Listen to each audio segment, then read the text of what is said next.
Hello and welcome to Ethical Investing, Doing More with Your Money. My name is Krupesh Katecha and I'm a financial planner at Balanced Wealth Planning. I'll be covering an introduction on all things ethical investing.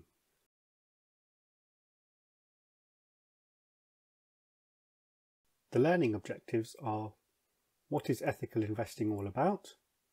Understanding your objectives, matching values to investments, myth busting, greenwashing, and at the end there'll be some actions to take away. So, what's all the fuss about? Well, there's a quote here from the London Stock Exchange Group in 2018, which reads, "Once upon a time, environmental, social and governance, known commonly as ESG, factors were a niche interest among asset owners, asset managers, banks, brokers and investment consultants. No longer. Investors now routinely analyze information on ESG performance alongside other financial and strategic information in order to gain a better understanding of a company's future prospects." So, what we've seen is that global inflows are rising. Investors more than trebled their ethical investments in the UK alone in 2019. Inflows rose from 3 billion to 10 billion. We're seeing governments and regulators driving change. They're integrating risk and sustainability factors through regulation.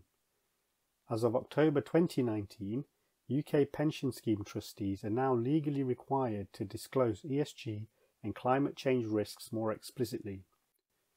Government has said that pension funds are to play their part in achieving their target of net zero greenhouse gas emissions by 2050. We've also seen stock exchanges making it easier for companies to report data, and with zero interest rates or close to zero interest rates, this means more people are going to look to invest their money for growth and returns. When we talk about ethical investing, it's important to define some key terms. There's a lot of different terms used in relation to the topic, and these terms are often interchangeable and can also mean different things to different people, making it no surprise that the jargon is often misused and even misunderstood. So ethical investing, at its core, means using one's ethical principles as the main filter when choosing which companies or sectors to avoid investing in. This is typically known as negative screening. This has since developed to include positive screening, in which you choose companies or sectors to invest in that you believe match your principles, typically promoting and encouraging a positive ethos in some way. An example of negative screening could be to exclude the investment into arms or oil companies. And an example of positive screening would be to include further investment into companies that provide social change and are tackling climate change issues. Socially responsible investing, also known as Sustainable, Responsible and Impact Investing, or SRI for short, involves investing in companies that do good by being considerate of people, communities and the wider environment. Green investing is a form of SRI, generally used in reference to investments made with companies that promote environmentally friendly practices. Impact investing has the intention of generating measurable and beneficial social or environmental impact alongside a financial return, usually focusing on a specific theme. And social impact investing is a subset of impact investing with a focus on investments to generate social returns as well as financial returns. The UK has the world's most advanced social impact investment market. These social problems tend to cover health, ageing, homelessness and unemployment, and often these investments come with tax breaks by the government to encourage further investment into them. And finally you have ESG, the environmental, social and governance, which we would class as an umbrella term for the previous 5 terms. ESG in its essence is business data which is collected and mapped to its ESG area. Used alongside other financial metrics, this provides fund managers a deeper understanding of the risks and opportunities with an investable company. If we look a little bit deeper into what ESG covers, you can see on the slide that environmental covers things such as biodiversity, climate change, pollution and resources, and water security. The social aspect covers labour standards, human rights and community, health and safety, and customer responsibility. And governance covers anti-corruption, corporate governance, risk management, and tax transparency. The main point to note here is that ESG is essentially data, and how the data can be used can vary widely. Now, if you're taking a keen interest in ethical investing, at some point in your journey you will come across the UN SDGs, the United Nations Sustainable Development Goals. And the 2030 Agenda for Sustainable Development was adopted by all United Nations member states in 2015. It provides a shared blueprint for peace and prosperity for people and the planet, both now and into the future. At its heart are 17 Sustainable Development Goals, as shown on screen. These are an urgent call for action by all countries, developed and developing, in a global partnership. They recognise that ending poverty and other deprivations must go hand in hand with strategies that improve health and education, reduce inequality and spur economic growth, all the while tackling climate change and working to preserve our oceans, forests and the planet. The SDGs build on decades of work by countries and the UN. Written originally for governments and policymakers, they now go beyond this and stretch into investment and asset management. Last year, the United Nations declared that we only have 11 years left to prevent irreversible damage from climate change. Of course, now that means we only have 10. We are increasingly seeing individual companies and investment funds cross-referencing ESG ratings with the SDGs. We believe this is important because the SDGs provide an important framework and lens that allows investments to be mapped to the areas of impact they are having by using the ESG data. The more transparent and readily available individual companies make their data, then the better this will feed through to fund managers when they are constructing investment funds or investment portfolios. The main point to note here is that all the terms and labels represent values. So it's important for you to understand what you want your money to do. And it's important for us as financial planners to understand what values are important to you, so we can match your money to your values.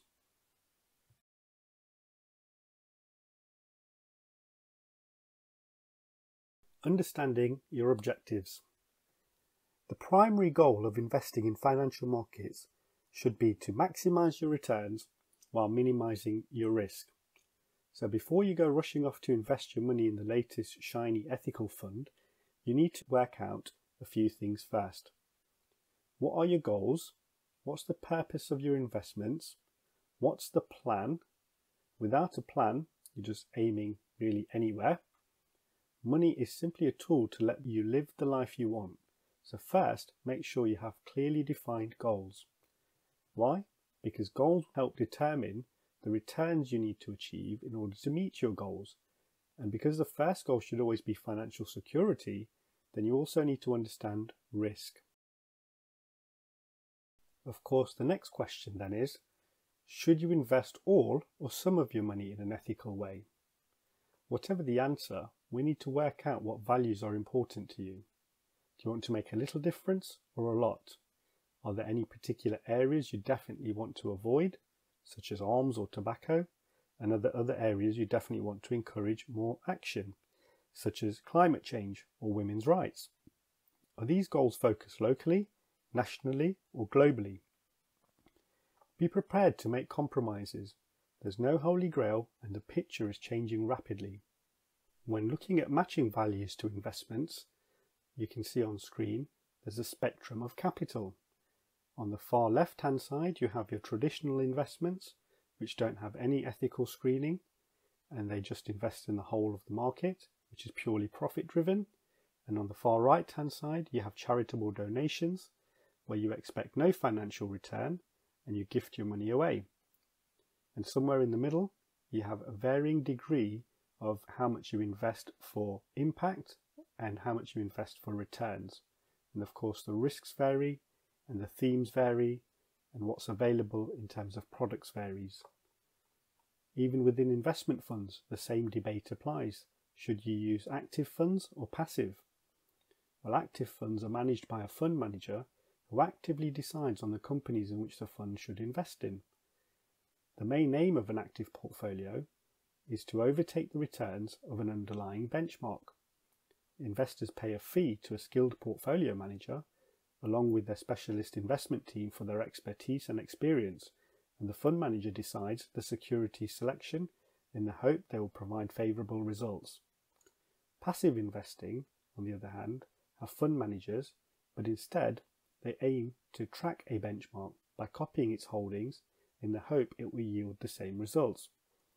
Based on efficient market hypotheses, the idea that financial markets are the most cost efficient focuses on decreasing costs by following a buy and hold strategy, resulting in a lower portfolio turnover.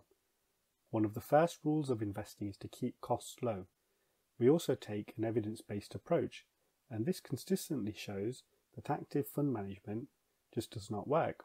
However, there are merits in using active fund managers in the ethical space, particularly as you move towards the right-hand side on the spectrum of capital. If you can find a fund manager that's not greenwashing and won't change the makeup of your portfolio by compromising your own risk and return journey, then active fund management can have its part to play in the ethical investing market.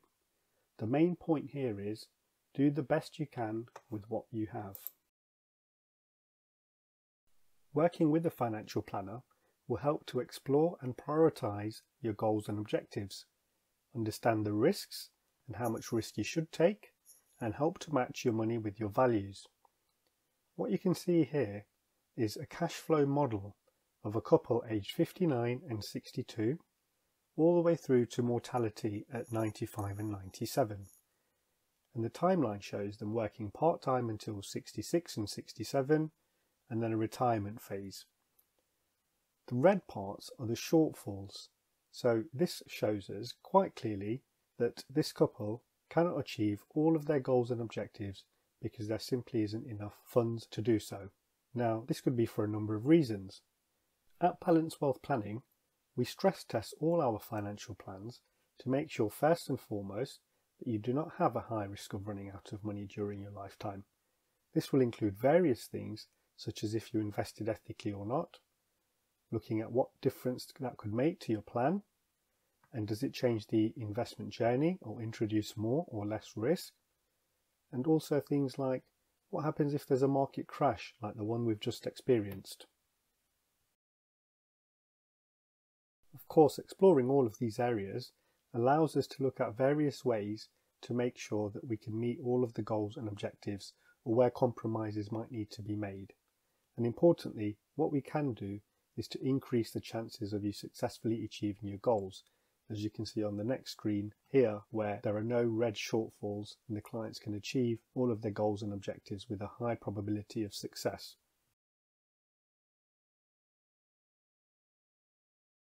We define financial planning as an ongoing process to help you make sensible decisions about money and to give you the best chance of achieving your goals in life. What I particularly want to emphasize is that financial planning is not primarily about money. First and foremost, it's about life and what you want to get out of it. Myth busting. Too much information creates green confusion. This helps to foster lots of myth and allows some companies and fund managers to greenwash. Here we'll look at the most common myths around ethical investing. Number 1. You need to sacrifice financial returns for ethical values. This is possibly the biggest myth of all, is that ethical investing delivers low returns. Sustainable growth is a necessary ingredient to ensure the long-term growth of a company. A business that has strong environmental, social and governance practices will avoid unexpected risks or obstacles further down the line.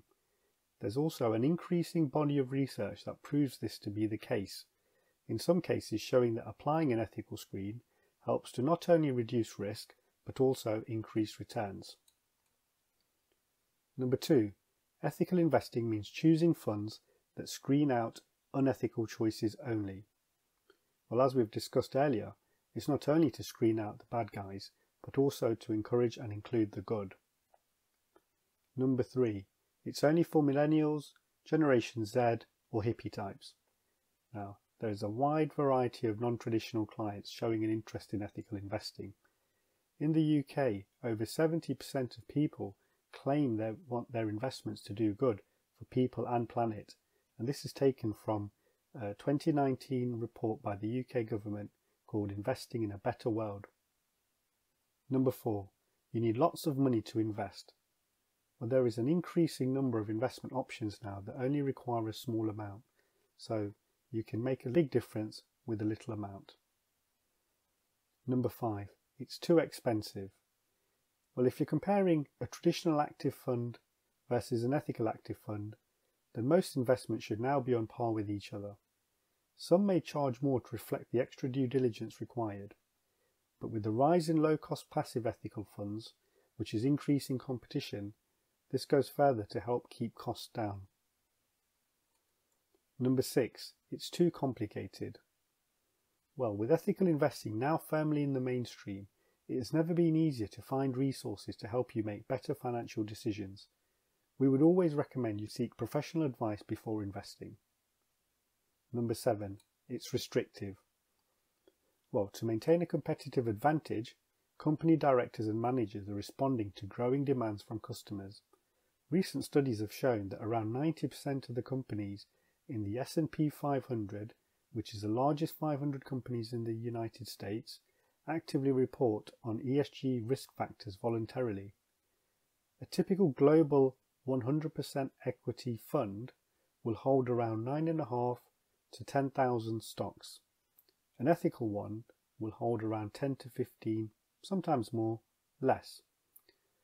While this can narrow the investable universe down, that's still around 8,500 companies that are being invested in. Number 8, it's an all or nothing approach. Well, what's often forgotten is, this is not a binary choice. You can combine traditional investing with ethical investing. Number 9, it's higher risk. The nature of ethical investing can result in a smaller investment pool if you apply a stringent criteria, which therefore then can increase risk. However, assuming we're not talking about that, if you get the balance right, evidence is beginning to show that companies that do good also have lower risks to their businesses. And number 10, it won't make a difference. Well, large businesses, such as the ones that make up the global stock market, react to consumer demand, and to maintain their position, they must adapt to a changing consumer attitudes and behaviour.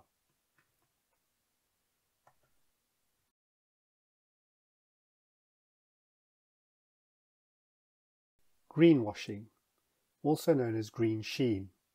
This is a form of marketing spin. So even if something looks green and shiny on the outside, it's important to look under the bonnet to see what's actually going on.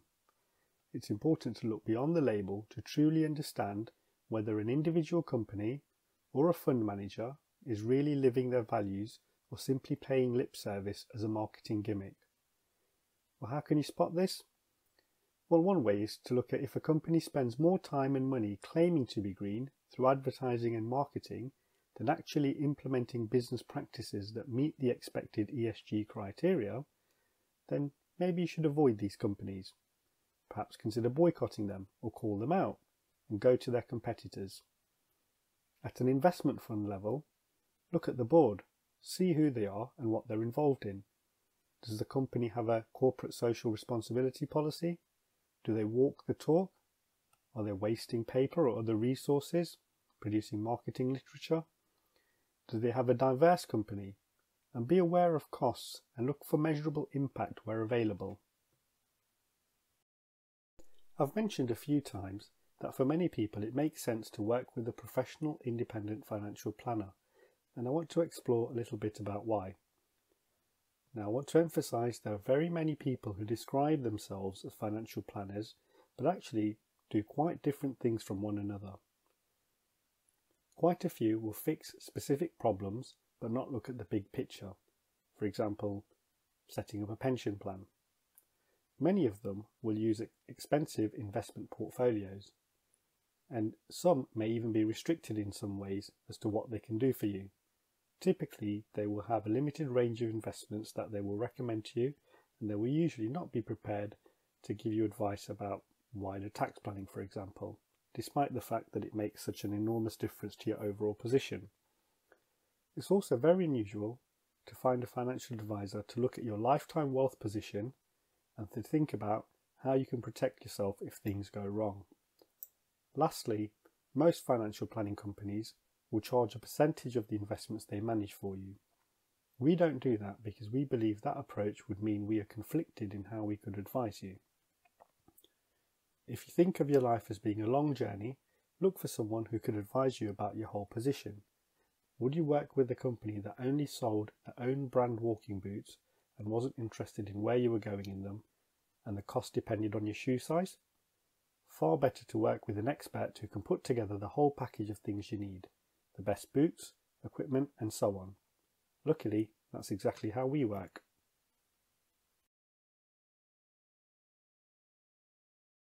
If you're thinking of looking for a financial planner and want to compare what they do with how we work, here are some suggested questions you can use.